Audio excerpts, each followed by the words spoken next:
भूकंप का जो केंद्र है वो नेपाल में बताया जा रहा है।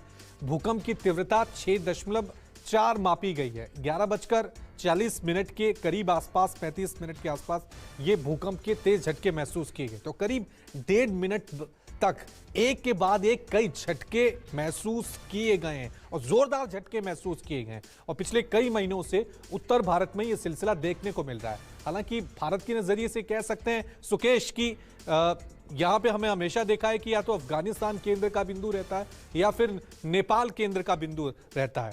तो ऐसा तो नहीं कि क्योंकि झटके पिछले कई 6 महीने का सिलसिला हम देख लें सुकेश, तो लगातार एक के बाद एक झटके महसूस किए जा रहे हैं और लोग इनको कहीं लाइटली ले लें। लेकिन क्योंकि आज जो झटके देखे हैं सुकेश, वो बहुत जोरदार झटका था।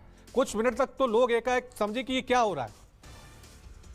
जी हाँ, बिल्कुल। मैंने अपने दफ्तर जब फोन करने की कोशिश की, एक न्यूज़मैन होने की वजह से आप सबसे पहला काम करते हो कि खबर चल रही है कि नहीं चल रही है, या पुष्टि करें कि कहाँ पे है, थोड़ी अपनी जानकारी भी बढ़ाएं और खबर कैसे ऑन एयर हो। इसके लिए जब आप फोन करते हो तो आज पहली बार ऐसा लगा, और मुझे बाद में पता लगा कि बहुत सारे हम में से लोग जो कि न्यूज रूम में ही रह जाते हैं ये जानते हुए कि भूकंप का झटका आ रहा है, लेकिन कई बार आप दर्शकों तक खबर पहुंचाने की जद्दोजहद में होते हो, इसलिए बहुत सारे लोग ऊपर रह जाते हैं। आज अपने न्यूज रूम से भी बहुत सारे लोग, इतनी जोर का झटका था कि उनमें से अधिकतर लोग नीचे थे और आने के बाद कार्रवाई शुरू हुई। बहुत कम लोग ऊपर बच गए थे, बेयर मिनिमम जिसको कहते हैं वो लोग बचे थे। तो इसका मतलब ये है कि एक डर लोगों में पैदा हुआ, क्योंकि काफी समय तक था। ये तो मैंने खुद फील किया, इसलिए मैं कह सकता हूँ शुरुआती जब झटका लगता है तो ऐसा लगता है जैसे किसी ने अपना पांव हिला दिया हो, किसी ने करवट ले ली हो, इसकी वजह से लगा है कि भूकंप आ गया। लेकिन काफी समय तक जब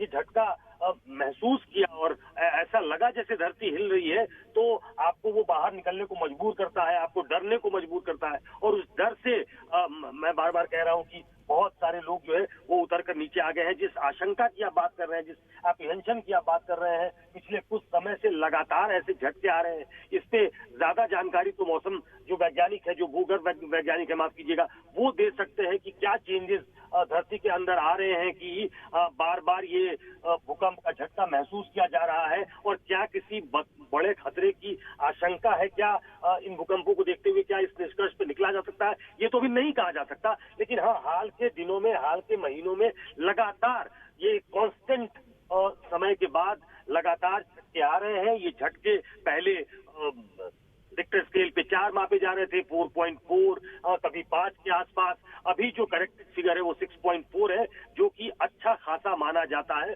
6.4 रिक्टर स्केल पे भूकंप की अच्छी खासी तीव्रता है। 7 के ऊपर जाने पे आशंका इस बात की होती है कि बहुत ज्यादा नुकसान हो सकता है अगर 7 के ऊपर जाए। और हम जिस जो जोन में रहते हैं उसमें 7 के आसपास अगर भूकंप आता है तो वो बहुत खतरे की घंटी हो सकता है। ये बात सही है कि भूकंप की तीव्रता भी बढ़ी है और उसकी फ्रीक्वेंसी भी बढ़ी है। अब इस बात पे जो जानकार है वो बिल्कुल भी भूकंप के झटकों को लाइटली नहीं लिया जा सकता है, क्योंकि पिछले कई महीनों से इसी तरह के झटके आ रहे हैं और लोग बहुत हल्के में ले रहे हैं। आदत सी हो गई है।